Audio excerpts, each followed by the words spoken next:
అందరికీ వందనాలండి. దయచేసి ఎవరు కూడా నాకు ఇంకా కాల్స్ చేయొద్దండి. కాల్స్ చేయటం వల్ల ఏంటంటే లైవ్ చాలా డిస్టర్బెన్స్ అయిపోద్ది. దయచేసి మీరు చక్కగా అక్కడ ఫోన్ని మీరే అడ్జస్ట్మెంట్ చేసుకోవాల్సిందిగా నేను తెలియపరుస్తున్నాను. ఫుల్ స్క్రీన్ వస్తుంది. ఫోన్ డైరెక్షన్ చేంజ్ చేసుకుంటే ఫుల్ స్క్రీన్ వస్తుంది. మీరు అక్కడ చూసుకోవాల్సిందిగా నేను ప్రభు పేరట నేను తెలియపరుస్తున్నాను. నేను నేరుగా నేను వాక్యంలోకి వెళ్తాను. కొద్ది నిమిషములు కొన్ని శ్రేష్టమైన మాటలు మీకు తెలియపరచాలని చెప్పి నేను ఇష్టపడుతున్నాను. నేరుగా పరిశుద్ధ గ్రంథం నుండి ఏబేలు రాసిన గ్రంథము. ఇది నాన్న 2వ దినంలో ఉపవాస కూడుకుల్లో సాయంత్రకాల సమయంలో మనందరం కూడా పాలు పొందుకోవటానికి దేవుడు గొప్ప కృప చూపించి ఉన్నాడు. ఆరాధనకి విచ్చేసిన దేవుని కృపా మందిరానికి విచ్చేసిన నా ప్రియ సహోదరులకి అలాగే పెద్దలకి అక్కడ ఉన్న చిన్న బిడ్డలకి అందరికీ కూడా నా హృదయపూర్వకమైన ప్రత్యేకమైన వందనాలు తెలియపరుస్తున్నాను. కాబట్టి నేరుగా నేను వాక్యంలోకి వెళ్తున్నాను. మీరు మీ చేతుల్లో ఉన్న పరిశుద్ధ గ్రంథంలో చూసి చక్కగా ఆ విషయాలు ఆ విధంగా ఉన్నాయో లేదో పరీక్షించుకోవాల్సిందిగా నేను ప్రభు పేరట మీకు తెలియపరుస్తున్నాను. ఏబేలు గ్రంథము 2వ అధ్యాయము 12వ వచనము. ఏబేలు గ్రంథము 2వ అధ్యాయము 12వ వచనంలో మనం చూసుకున్నట్లయితే లేఖన భాగాలు ఈ విధంగా సెలవిస్తున్నాయండి. ఇప్పుడైనను మీరు ఉపవాసం ఉండి కన్నీరు విడిచుచు దుఃఖించుచు మన పూర్వకముగా తిరిగి నా యొద్దకు రండి. దేవునికి స్తోత్రం కలుగును గాక. ప్రార్థన చేసుకుందామండి. ప్రార్థన చేసుకుందాం. తలలో వంచి కళ్ళు మూసుకున్నట్లయితే ప్రార్థన చేసుకుందాం. ప్రార్థన. మహాపరిశుద్ధుడా, మహోన్నతుడా, మహాగణుడా, నీకు వందనాలు. ఇప్పుడైనను మీరు ఉపవాసం ఉండి మనఃపూర్వకంగా మా వద్దకు తిరిగి రమ్మని చెప్పి నువ్వు మాట్లాడుతున్నావు తండ్రి. అవును ప్రభా, చాలా మంది బిడ్డలు తండ్రి ఉపవాసంలో ఉన్న తండ్రి ప్రభా, ఆశీర్వాదాలు తెలియక తండ్రి ప్రభా చాలా మంది కూడా ఉపవాసాన్ని నిర్లక్ష్యం చేస్తున్నారయ్యా. నీ లేఖనాలు సెలవిస్తున్నాయండి. ఉపవాసం ఉండి ప్రార్థన చేయగా ఎన్నో అద్భుతాలు ఆశ్చర్యకార్యములు తండ్రి ప్రభా ఈ పరిశుద్ధ గ్రంథం ద్వారా మాకు తెలియపరచబోతున్నందుకు నీకు వందనాలు తండ్రి. ఎన్నో అద్భుత కార్యాలు చేస్తున్నావు తండ్రి. ఇదే నాన్న మీటింగ్ విషయంలో కూడా గొప్ప కార్యం చేస్తున్నావు తండ్రి. ఉపవాసం ఉండి ప్రార్థన చేస్తున్నారు. మా అందరి ప్రార్థన మీరు ఆలకించి అద్భుత రీతిగా తండ్రి ప్రభా మీటింగ్స్ నడిపించుకుంటున్నందుకు నీకు వందనాలు. దేవా లైవ్లో తండ్రి ప్రభా వాక్యం విత్తుతుండగా ఎటువంటి సాటిలైట్ ఇబ్బందులు లేకుండా తండ్రి ప్రభా నీ కాపుదలుంచి తండ్రి అందరికీ నేరుగా సూటిగా స్పష్టంగా అర్థమయ్యే రీతిలో తండ్రి ప్రభా నేను వాక్యం అందించడానికి నీ కృప చూపించండి. ఎటువంటి డిస్టర్బెన్స్లు లేకుండా మీరు మాకు సహాయం చేయమని అడుగుతున్నాను తండ్రి. బిడ్డలందరూ కూడా తండ్రి ప్రభా లేఖన భాగంలో ఉన్నటువంటి మాటలు నేరుగా తండ్రి ప్రభా విని దేవ వారు హృదయంలోనికి తీసుకుని ఆ వాక్యానుసారంగా నడుచుకోవటానికి నీ కృప చూపించమని అడుగుతున్నాను. మీరు సహాయం చేయమని అడుగుతున్నాను తండ్రి. అన్ని విషయాల్లో కూడా మీరే మాకు తోడునండి. మీరు సహాయం చేయమని నీకు మహిమకరంగా ఈ రోజు తండ్రి జరగబోతున్న ఈ రాత్రికాల సమయంలో జరగబోతున్న ఈ కూడికను తండ్రి ప్రభ జరిగించుకోమని అనేక మందికి దీవెనకరంగా తండ్రి ప్రభ నీకు మహిమకరంగా ఉండటానికి మీరు సహాయం చేయమని మా ప్రభు మా రక్షకుడైన యేసుక్రీస్తు వారి నామంలో అడిగి వేడుకుంటున్నాం తండ్రి. ఆమేన్, ఆమేన్, ఆమేన్. లేఖనాలు మనం చూసుకున్నట్లయితే చాలా శ్రేష్టమైనటువంటి మాటలండి. పరిశుద్ధ గ్రంథం నుండి ఏబేలు రాసిన గ్రంథము 2వ అధ్యాయం 12వ వచనంలో లేఖనాలు ఈ విధంగా సెలవిస్తున్నాయండి. ఇప్పుడైనను మీరు ఉపవాసం ఉండి కన్నీరు విడిచుచు దుఃఖించుచు మనఃపూర్వకముగా తిరిగి నా యొద్దకు రండి. అవునండి, మనం కన్నీరు కార్చి ప్రార్థన చేసినప్పుడు ఎలా రావాలో తెలుసండి. పాతవన్నిటిని విడిచిపెట్టి ఆయన యొద్దకు వచ్చినట్లయితే ఆయన అంటున్నాడు ఆ నా యొద్దకు వచ్చినట్లయితే ఆయన చెప్తున్నటువంటి శ్రేష్టమైనటువంటి మాట 13వ వచనంలో అంటున్నాడండి. మీ దేవుడైన యెహోవా కరుణా వాత్సల్యము గల దేవుడు అలాగే శాంతమూర్తియు అత్యంత కృప గలవాడై ఉండెను. అవునండి, ఆయన ఎవరో తెలుసండి. కరుణా వాత్సల్యము గల దేవుడండి. అలాగే శాంతమూర్తి అండి, అత్యంత కృపగలవాడనై ఉండి తాను చేయునుద్దేశించిన కీడును చెయ్యక ప్రత్యప్తాపడును గనుక మీ వస్త్రములను కాక మీ హృదయములను చింపుకొని ఆయన తొట్టు తిరుగుడి. దేవునికి మహిమ కలిగిన గాక. మన వస్త్రములను కాదండి చింపుకోవలసింది, మన హృదయమును మార్చుకోవాలండి. మన హృదయమును ఎవరైతే ఆయన వైపు తిప్పుతారో వారి జీవితంలో గొప్ప అద్భుతమైన ఆశ్చర్యమైన కార్యాన్ని వారు చూస్తారండి. ఎందుకంటే ఇదే యెహోవా వాక్ అని చెప్పి ఆయన ఆ వాక్యం ద్వారా మాట్లాడుతున్నాడండి. ఎంత గొప్ప దేవుడండి. ఏవేలు గ్రంథం ద్వారా మనకు నేర్పిస్తున్న పాఠం ఏంటంటే, ఇప్పుడు వరకు మీరు ఎలాగున్నారు అనేది పక్కన పెట్టండి. ఈ రోజు మొదలు నుంచైనా సరే ఇప్పుడైనా మీరు ఉపవాసం ఉండి, అవునండి, ఉపవాసంలో ఎన్ని అద్భుతాలు, ఎన్ని ఆశ్చర్య కార్యములు తెలుసండి. మనం ఏది అడిగినా సరే దేవుడు ఇస్తాడండి. ఉపవాసం ఉండి ప్రార్థన చేస్తే అసాధ్యము అవ్వలేని, అసాధ్యమైనది నా జీవితంలో జరగదు అన్నటువంటివన్నీ కూడా జరిగిపోతాయండి. కాకపోతే మనం చేయవలసింది ఏంటంటే, కన్నీరు విడిచుచు, ఉపవాసం ఉండి కన్నీరు విడిచుచు, దుఃఖించుచు, మనఃపూర్వకంగా అంటే హార్ట్ఫుల్ గా, మనస్ఫూర్తిగా ఇదే యెహోవా వాక్కు అంటున్నారండి. అంటే ఆయన యొద్దకు రండి అంటున్నాడండి. ఆయన యొద్దకు వచ్చే వారికి ఎవరు ఈ మాట చెప్తున్నారని ఆలోచిస్తే దేవుడే మనతో చెప్తున్నాడు.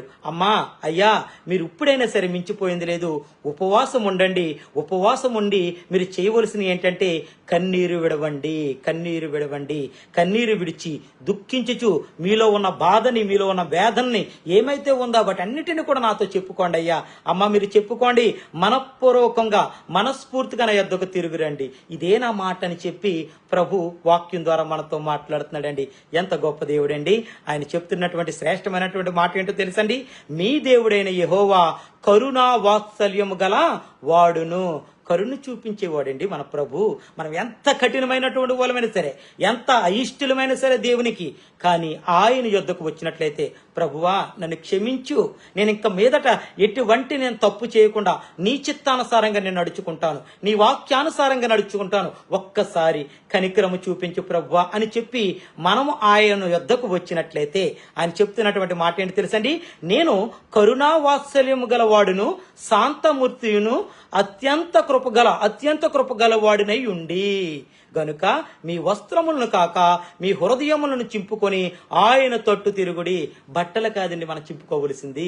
ఆయన అంటాడు, మీ హృదయంలో మార్పిడి రావాలి, మీ మనస్సులో మార్పు రావాలి, మారు మనస్సు పొందుకోవాలండి. మనం ఎప్పుడైతే హృదయ మార్పిడి కలిగిందో వారి ప్రార్థన దేవుడు ఆలకిస్తాడండి. అందులో సందేహమే లేదు. మనం ఏది అడిగినా సరే మనకిచ్చే దేవుడై ఉన్నాడు.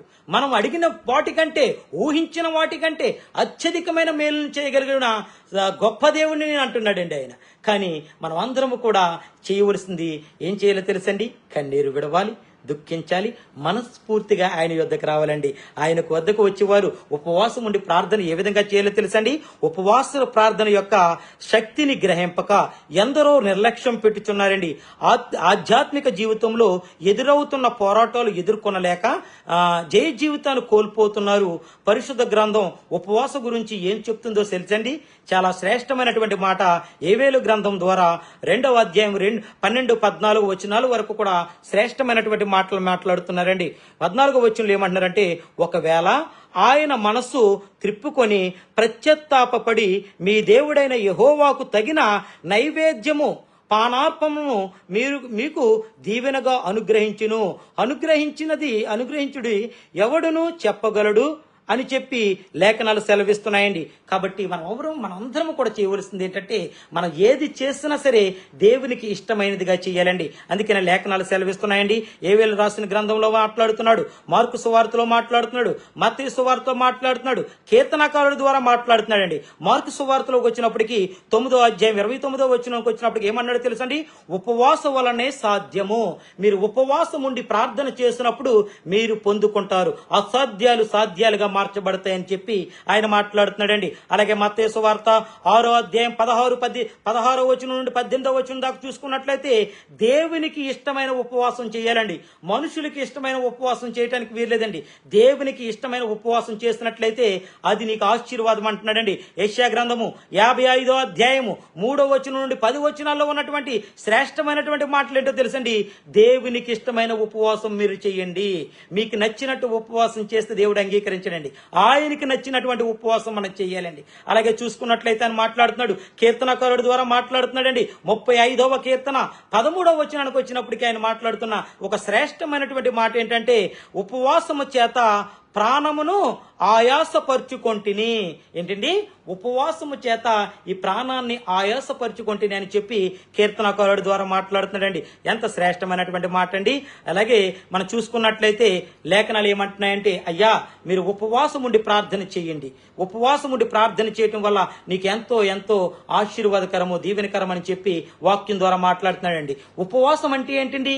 ఉపవాసము ఎన్ని అక్షరాలు ఉన్నాయండి? 5 అక్షరాలు ఉన్నాయి. ఒక్కో అక్షరానికి ఒక్కొక్క అర్థం ఉందండి. ఉ అనగా ఉపేక్షించుకోవటము, ప అనగా పరీక్షించుకోవటము, వా అనగా వాక్యాన్ని హృదయములో ఉంచుకోవటము, స అనగా సహవాసం ఉండటము, ము అనగా ముందుకు సాగిపోవటము. అంటే ఉపవాసం అంటే అర్థం ఏంటంటే ఉపేక్షించుకొని, పరీక్షించుకొని, వాక్యాన్ని హృదయంలో ఉంచుకొని సహవాసములో ముందుకు కొనసాగటం అని చెప్పి పరిశుద్ధ గ్రంథం సెలవిస్తుందండి. ఎలా ఉపవాసం ఉండాలో కూడా ద్వితీయోపదేశ కాండంలో ఒక మాట ఉంటుందండి. 9వ అధ్యాయం 18వ వచనంలో అంటున్నాడు, వ్యక్తిగత ఉపవాసము ఉండవలెను. మనమందరము కూడా ఎలా ఉండాలో తెలుసండి? వ్యక్తిగత ఉపవాసం ఉండాలండి. ఖచ్చితంగా మీరు వారానికో నెలకో మీరు ఎప్పుడైతే నిశ్చయించుకుంటారో అప్పుడు మీరు ఖచ్చితంగా వ్యక్తిగత ఉపవాసం ఉండమని చెప్తున్నాడండి. లూకా సువార్త 4వ అధ్యాయము 1-2 వచనాల్లో చెప్తున్నటువంటి మాట ఏంటంటే తెలుసండి? ఆత్మచేత నడిపింపబడి ఉపవాసం ఉండవలెను. ఆత్మచేత నడిపింపబడి ఉపవాసం ఉండవలెను అని చెప్పి ఆయన వాక్యం ద్వారా మాట్లాడుతున్నాడండి. దానియేలు గ్రంథము 9వ అధ్యాయము 3-4 వచనాల్లో లేఖనాలు ఈ విధంగా సెలవిస్తున్నాయండి. ప్రార్థన పూర్వకంగా ఉపవాసం ఉండవలెను. చాలా మంది కూడా ఉపవాసం ఉంటారు కానీ ప్రార్థన ఉండదండి. ఉపవాసం ఉంటున్నప్పుడు ఉదయం ప్రార్థన చేయాలండి, మధ్యాహ్నం ప్రార్థన చేయాలండి, సాయంకాలం ప్రార్థన చేయాలండి. మీకు ఎప్పుడు అనుకూలత దొరికితే అప్పుడు మీరు ప్రార్థన చేసినట్లయితే ఆ ప్రార్థన దేవునికి ప్రీతికరమైనది, అంగీకారమైనది, ఇష్టమైనది అని చెప్పి వాక్యం సెలవిస్తుందండి. ఆయన మాట్లాడుతున్నాడు నెహెమ్యా గ్రంథం ద్వారా 9వ అధ్యాయము 1-35 వచనం వరకు కొన్ని శ్రేష్టమైనటువంటి మాటలు ఉన్నాయండి. ఇందులో ఉన్న అర్థం ఏంటంటే దేవుని వాక్యమును చదువుచు ఉపవాసం ఉండవలెను. ఏంటండి?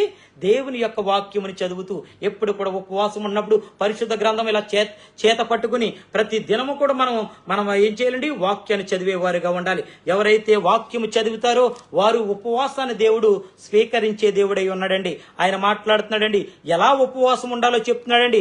మత్తయి సువార్త 6వ అధ్యాయము 17-18 వచనాల్లో ఒక శ్రేష్టమైనటువంటి మాటలు చెప్తున్నాడండి. మత్తయి సువార్త 6వ అధ్యాయము 17-18 వచనాలు అంటున్నాడు, రహస్యముగా ఉపవాసం ఉండవలెను. మనం అందరం కూడా ఎలా ఉండాలో తెలుసండి? రహస్యముగా ఉండాలండి. మనం ఉపవాసం ఉంటున్నప్పుడు నీరసంగా ఉండి చుట్టుపక్కల ఉన్న వాళ్ళు అందరికీ చెప్పుకొని నేను ఉపవాసం ఉంటున్నామని చెప్పి ఎవరికి చెప్పుకోని అవసరం లేదండి. నీ రహస్యమందున్న దేవుడు నిన్ను చూస్తున్నాడు కదండి, ఆయన్ని సంతోషపరిచే వారిగా ఉండాలి. అలా ఉన్నట్లయితే గనక అది నీకు ఆశీర్వాదకరము, దీవెనకరం అని చెప్పి ఆయన మాట్లాడుతున్నాడండి. ఎలా ఉపవాసం ఉండాలో కూడా ఆయన మాట్లాడుతున్నాడండి. నెహెమ్యా గ్రంథము 9వ అధ్యాయము 1-3 వచనాల్లో చెప్తున్నటువంటి మాటలు ఏంటి తెలుసండి? నెహెమ్యా గ్రంథము 9వ అధ్యాయము 1-3 వచనాల్లో చెప్తున్నటువంటి మాటలు, పాపమును ఒప్పుకోలు ఉపవాసము. అంటే మనం చేసిన తప్పుల్ని ఒప్పుకొని, ప్రభువా నేను ఇక మీదట ఎటువంటి తప్పులు చేయను, ఎటువంటి పాపము నేను చేయను, నేను ఉపవాసం ఉంటున్నానయ్యా, నా ఉపవాసాన్ని మీరు స్వీకరించండి అన్నప్పుడు ఆ ఉపవాసాన్ని దేవుడు స్వీకరించే దేవుడై ఉన్నాడండి. ఆయన చెప్తున్నటువంటి శ్రేష్టమైనటువంటి మాట ఏంటో తెలుసండి? చివరిగాను యోవేలు గ్రంథము 2వ అధ్యాయము 12వ వచనంలో ఆయన మాట్లాడుతున్న శ్రేష్టమైనటువంటి పాట, మనఃపూర్వకంగా దేవుని వైపు తిరుగుటకు ఉపవాసం ఉండి ప్రార్థించవలెను. మనస్ఫూర్తిగా దేవుని వైపు తిరగటానికి ఉపవాసం ఉండి ప్రార్థించాలండి. అలా ఎవరైతే మనస్ఫూర్తిగా ఉపవాసం ఉండి ప్రార్థన చేస్తారో వారి ఉపవాసాన్ని నేను అంగీకరిస్తాను అని చెప్పి ఆయన మాట్లాడుతాడండి. ఎన్ని అద్భుతాలు తెలుసండి ఆయన ఉపవాసం ఉండటం వల్ల జరిగే అద్భుతాలు ఏంటో తెలుసండి? మన వ్యక్తిగతమైన ఉపవాసం ఉండాలండి. ఆ ఉపవాసాన్ని దేవుడు స్వీకరించే దేవుడై ఉన్నాడు. ఆత్మచేత నడిపించే ఉపవాసం కలిగి ఉండాలండి. అది మనకెంతో ఆశీర్వాదకరమండి. ప్రార్థనాపూర్వకంగా ఉపవాసం ఉండాలండి మనం. అంతేగాని ఏదో అందరూ ఉంటున్నారు కదా మనము ఉంటున్నామంటే ఎంత మాత్రం కూడా అది మనకు ఆశీర్వాదకరము కాదు, దేవునికి మహిమకరం కాదు. కాబట్టి మనం ఎలా ఉండాలంటే ప్రార్థనా పూర్వకంగా ఉపవాసం కలిగి ఉండాలండి. అలాగే చూసుకున్నట్లయితే దేవుని వాక్యమును చదువుతూ ఉపవాసం ఉండాలండి.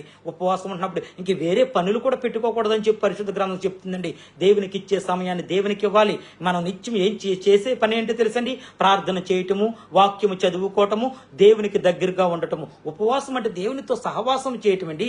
దేవునితో మాట్లాడటము, దేవుని వాక్యం వాక్యాన్ని ధ్యానించడము, ఈ విధంగా ఎవరైతే ఉంటారో వారు ఏది అడిగినా సరే నేను ఇస్తాను అంటున్నాడండి. మనస్ఫూర్తిగా మీరు అడగండి అయ్యా, నేను ఇచ్చే దేవుడిని అయ్యి ఉన్నాను అంటున్నాడండి. ఎంత గొప్ప దేవుడండి. ఉపవాస ప్రార్థనలో ఏంటి మనం ఏది తలుచుకున్నా సరే, ఏది తలపెట్టినా సరే అద్భుతాలు చూస్తామండి. ఎన్నో నేను చూశానండి నా జీవితంలోనూ. నేను 20 మందితో మస్కెట్లో సంఘాన్ని ప్రారంభించానండి. 3 దినాలు కరెక్ట్గా సెప్టెంబర్ మాసము 9, 10, 11 ఈ 3 దినాలు కూడా ఉపవాసం ఉన్నామండి. 4వ దినానికి వచ్చినప్పటికీ యానివర్సరీ చేశానండి. సెప్టెంబర్ 12వ తేదీన ఎంత అద్భుతంగా దేవుడి కార్యం జరిగించాడు తెలుసండి.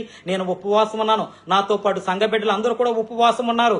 220 మంది వచ్చారండి. 20 మందితో స్టార్ట్ చేసిన సంఘం సంవత్సరం తిరక్క ముందు 220 మంది వచ్చి ఆరాధనలో పొందుకున్నారండి.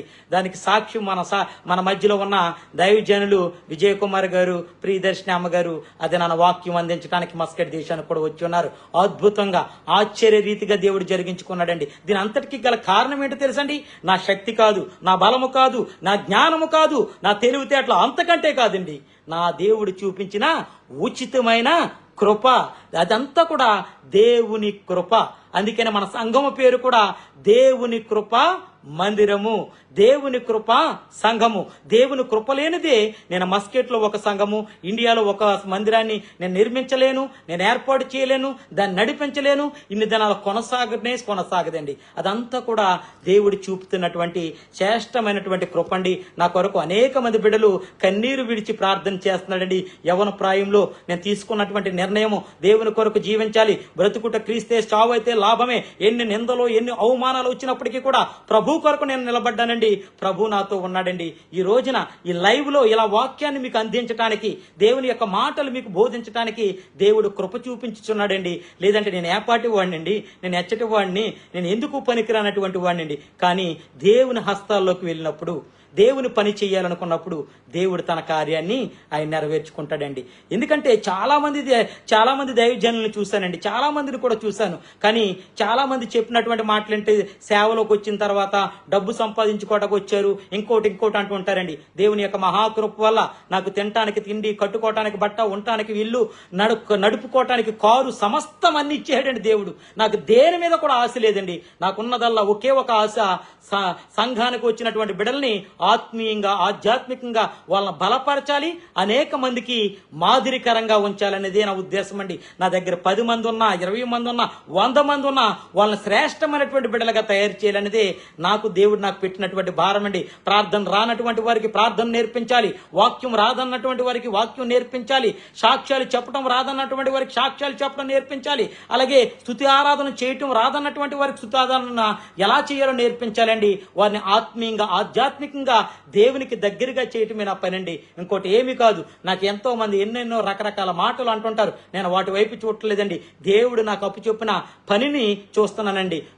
దేవుడు నన్ను అడిగినప్పుడు, ప్రభువా నేను ఈ భూమి మీద అందరికీ కూడా నువ్వు చెప్పమన్నట్టుగానే నేను అందరికీ కూడా వాక్యాన్ని అందించాను, నువ్వు చూపించినటువంటి ప్రేమ నేను అందరికీ చూపించానని చెప్పి నేను దేవుని ఎదుట నేను సాక్ష్యం చెప్పుకోవటానికి నేను ఖచ్చితంగా నేను ముందుంటానండి. ఎందుకంటే నా పని ఏంటో తెలుసండి, సువార్త ప్రకటించము, వాక్యము బోధించటము, అందరినీ కూడా ప్రేమించటము, ఎవరికైనా బాగోకపోతే వారి కొరకు ప్రార్థించటము, ఎవరైనా సరే సహాయం అడిగితే నా వల్ల ఎంత అవుతే అంత, నా దగ్గర ఎంత ఉంటే అంత నేను చేయటానికి మనస్ఫూర్తిగా నేను ముందుకు వస్తూ ఉంటానండి. అలాగే జాయ్ అయ్య గారు కూడా ఆయన విషయంలో కూడా ఎంతో తణుకులో నుండి వచ్చారండి. ఆయన ప్రయాణం అవి చాలా కిలోమీటర్లు. ఆయన ఒకే ఒక మాట అన్నాడండి, నేను మస్కెట్లో ఉన్నప్పుడు, అయ్యా మీరు వచ్చి ఒక్కసారి మా మందిరాన్ని దర్శించండి అన్నారండి. నేను, నా భార్య, నా బిడ్డలు మేమందరం కలిసి వెళ్ళి అక్కడ వాక్యం చెప్పి వచ్చానండి. నిన్న సాయంత్రకాల సమయంలో ఆయన మనస్ఫూర్తిగా వచ్చి చక్కగా మన మందిరంలో వాక్యం చెప్పి వెళ్ళాడండి. అదంతా కూడా క్రీస్తు ప్రేమ అండి. మీ మధ్యలో ఉన్న దైవజనురాలు కూడా మా మధ్యలో ఉన్నది ఆత్మీయమైనటువంటి ప్రేమ అండి. ఎన్నో దినాల నుంచి సేవకులు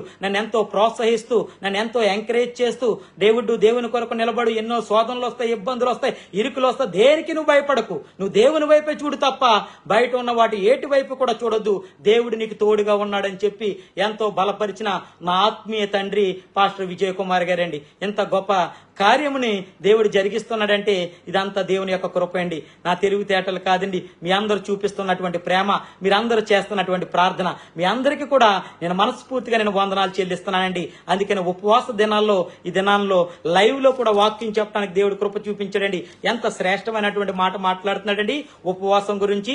ఏబేలు గ్రంథము 2వ అధ్యాయము వచనాలు చూసుకున్నట్లయితే 12వ వచనం చూసుకున్నట్లయితే, ఇప్పుడైనను మీరు ఉపవాసం ఉండి కన్నీరు విడిచుచు దుఃఖించుచు మనఃపూర్వకంగా నా తిరిగి రండి అంటున్నాడండి. తిరిగి నా యొద్దకు రమ్మ అంటున్నాడండి. అమ్మా, ఇప్పుడైనా సరే మించిపోయింది లేదు. ఇంతవరకు ఉపవాసాలు ఉన్నారో లేదో నాకు తెలియదు. ఆయన అంటున్నటువంటి మాట ఏంటంటే, అయ్యా మీరు ఉపవాసం ఉన్నప్పుడు కన్నీరు కార్చండి, కన్నీరు కార్చండి, దుఃఖించండి, మీ బాధ ఏముందో అది నాకు చెప్పుకోండి అంటున్నాడండి. మనఃపూర్వకంగా మనస్ఫూర్తిగా మీరు నా యొద్దకు తిరిగి రండి. ఎంత పాపినైనా క్షమించగలిగినటువంటి దేవుడు అండి. చాలా మంది అంటుంటారు, నువ్వు పాపం చేస్తావు, నువ్వు అలాగుంటున్నావు, ఇలాగుంటున్నావు, దేవుడు నిన్ను క్షమించడం అంటారు. ఎవరు కూడా వాళ్ళ మాట వినటానికి వీలేదు. మన ప్రభు అంటున్నాడు, క్షమించుడి మీరు క్షమించబడతారు. అవునండి, మనం క్షమిద్దామండి. ఎవరినైనా క్షమించాలండి, ఎవరినైనా ప్రేమతో హత్తుకోవాలండి మనం. అందుకని ఆయన మాట్లాడుతున్నాడు, ఇది మీ మాట కాదయ్యా, ఇదే యెహోవా వాక్ అని చెప్పి 12వ వచనంలో మాట్లాడుతున్నాడండి. ఆయన అంటున్నటువంటి మాట ఏంటంటే, 13వ వచనానికి వచ్చినప్పుడు, మీ దేవుడైన యెహోవా కరుణా వాత్సల్యము గలవాడు, శాంతమూర్తియు, అత్యంత కృప గలవాడై నుండి తాను నిర్దేశించినది ఈ కీడును చేయక ప్రత్యత్తాపడును గనుక మీ వస్త్రమును కాక మీ హృదయములను చింపుకొని ఆయన తట్టు తిరగండి. మన వస్త్రములు కాదని చింపుకోవలసింది మన హృదయాన్ని దేవుడికి ఇమ్మంటున్నాడండి. ఎవరైతే హృదయాన్ని దేవుడికి ఇస్తారో వారు ఎన్ని ఆశీర్వాదాలు పొందుకుంటారో తెలుసండి. ఊహకు మించినటువంటి, అసలు మనం ఎక్స్పెక్ట్ చేయమండి, ఇది నా జీవితంలో జరగదు అనుకున్న వారి జీవితంలో ప్రతి ఒక్కరి జీవితంలో జరిగించే దేవుడై ఉన్నాడండి. ఇంతవరకు నా జీవితంలో చూడలేదండి మేలులు అన్నటువంటి వారు కూడా నాతో వచ్చి చెప్పినటువంటి మాట, అయ్యా ఉపవాసం ఉండి ప్రార్థన చేసాము, అది మా వల్ల అసాధ్యము. ఏ రోజైతే ఉపవాసం ఉండి ప్రార్థన చేసామో ఆ రోజునే దేవుడు మాకు దయచేయడని చెప్పి ఉన్నారండి. ఎంత గొప్ప ఆశీర్వాదం ఉందో తెలుసండి. చాలా మంది నిర్లక్ష్యం చేస్తున్నారు. నా ప్రియ సహోదరులారా, ఉపవాసం ఉండి కన్నీరు కార్చి దుఃఖించి మనస్ఫూర్తిగా ఆయన యొద్దకు రండి. నేను 2 చేతులు జోడించి నేను అడుగుతున్నాను, ఉపవాస ప్రార్థనలో శక్తి ఉందండి. ప్రాణాపాయ స్థితిలో ఉన్నప్పుడు కూడా వారి కొరకు ప్రార్థన చేసినప్పుడు డాక్టర్లు చెప్తున్నటువంటి మాట ఏంటో తెలుసండి, డాక్టర్లకు అసాధ్యమే, మీరు ఆరాధిస్తున్న దేవునికి సాధ్యము. ఆయన అద్భుతాలు చేయగలుగుతాడు, రిపోర్ట్లను కూడా తారుమారు చేయగలుగుతాడు. దేవునికే మహిమ కలుగును గాక. అద్భుతాలు ఆశ్చర్యకార్యాలు చేసే దేవుడు మన ప్రభు అయిన యేసుక్రీస్తు వారండి. కాబట్టి ఆయన యొద్దకు రండి, మనస్ఫూర్తిగా మీరు రండి. ఆయన యొద్దకు వచ్చి మీరు మొరపెట్టుకున్నట్లయితే, ఉపవాసం ఉండి మీరు మొరపెట్టుకున్నట్లయితే ఆయన ఇచ్చే ఆశీర్వాదాలు మీరు అందరూ కూడా పొందుకొనును గాక. ఈ కొద్ది మాటలు దేవుడు దీవించి ఆశీర్వదించును గాక. అందరికీ వందనాలండి.